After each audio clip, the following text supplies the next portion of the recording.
what does the process look like to get your kids back? If you can talk about that, like, what does that actual process look like?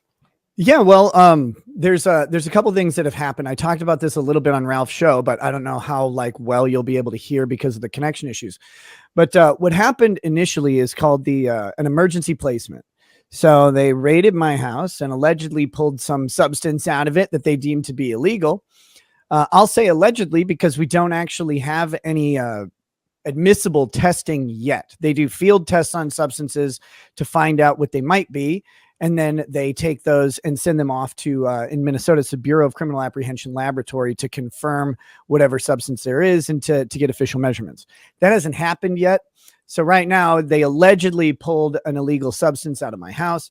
And there's a statute that says if children are present in a home with an illegal substance, then the presumption is that the children are in danger. And this merits an emergency placement. So the kids get placed with family, if possible. We have lots of close families, so the kids are with family, thank goodness. But that happened on the 23rd. What happens next is you get a child in need of protective services trial. It's like a very accelerated thing. And that's where the state has to make a case that the children are in need of ongoing protective services or not. And then you get to make your case against the state that says, like, you presumably, like, I guess some parents could decide that their kids needed it, but presumably you would say my kids don't need protective services. And then you go to court and have a trial on that with witnesses and evidence and all of that stuff. We haven't had that yet. That's coming up in the future. And in the meanwhile, you have everything else going on where you have, during the meantime, you have sort of a plan to have visits, and they call it, Minnesota has a presumptive reunification plan where they want to put your kids back with the family. And I put that in air quotes because, well, you know, child protective workers don't always want to do that, even when they say they do, and they sometimes act contrary to that. That process is weird because it happens parallel in court and out of court. So out of court, you do a whole bunch of shit. Like we drug test randomly all the time. Whenever they ask, you know, you go in for a drug test, and all of our drug tests are clean, very, you know, like it's not hard, and no drugs, no alcohol either. So anybody who has any suspicions about me secretly drinking, guys, I got a month of clean fucking tests ever since they started asking for them.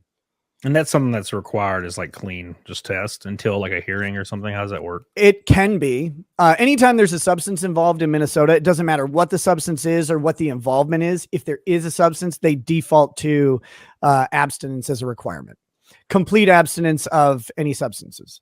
So they have that going on. And then you have scheduled visits and you know, supervised visits, and then you work towards like a safety plan and all of this stuff. So that's your parallel planning that's going on with the government, along with your case, which is entirely separate.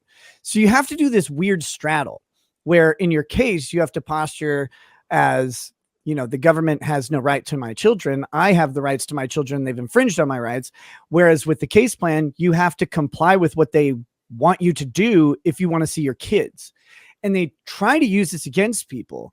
They try to get people to make statements or to gather evidence against them in the process of complying with getting their kids back. They're like, oh, well, you just got to tell us about all your stuff. And the really kind of nefarious thing about it is kind of like how they had before they had no fault divorce, right? You had to have a reason to get divorced. Yeah. Well, what people would do is they just lie. They just say they were having an affair, right? When they just wanted a divorce from someone, and they'd lie to create the reason.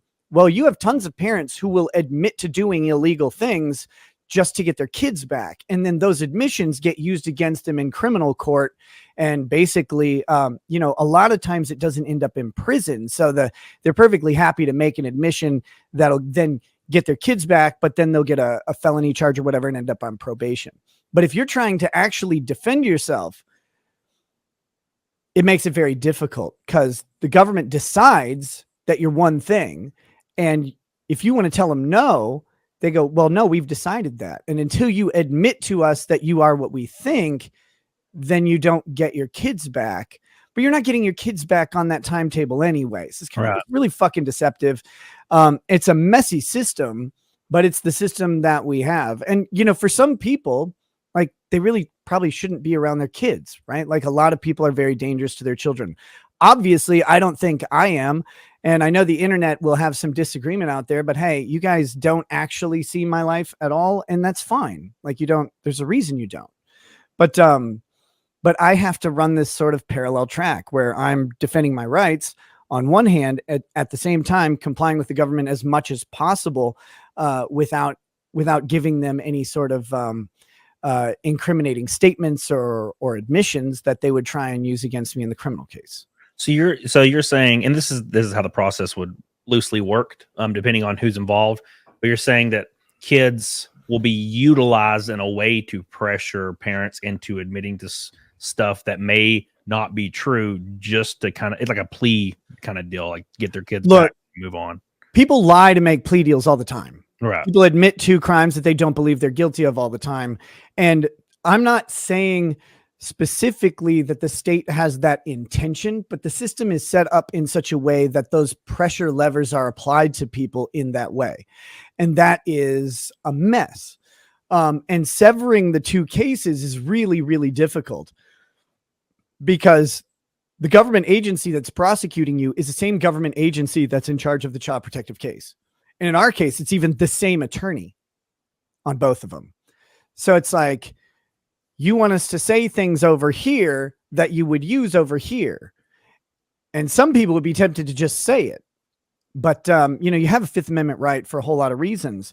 But the other thing is they want you to tell their story, their version of your story. They don't really care what your version is because you can tell them, you can even show them evidence, piles and piles of evidence that you are not the thing that they say you are.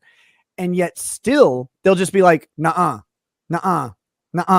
Right. We go, you must be this. It must be this. And so eventually you have to take them to court and they have to meet their burden of saying you are the thing that they say. But, right.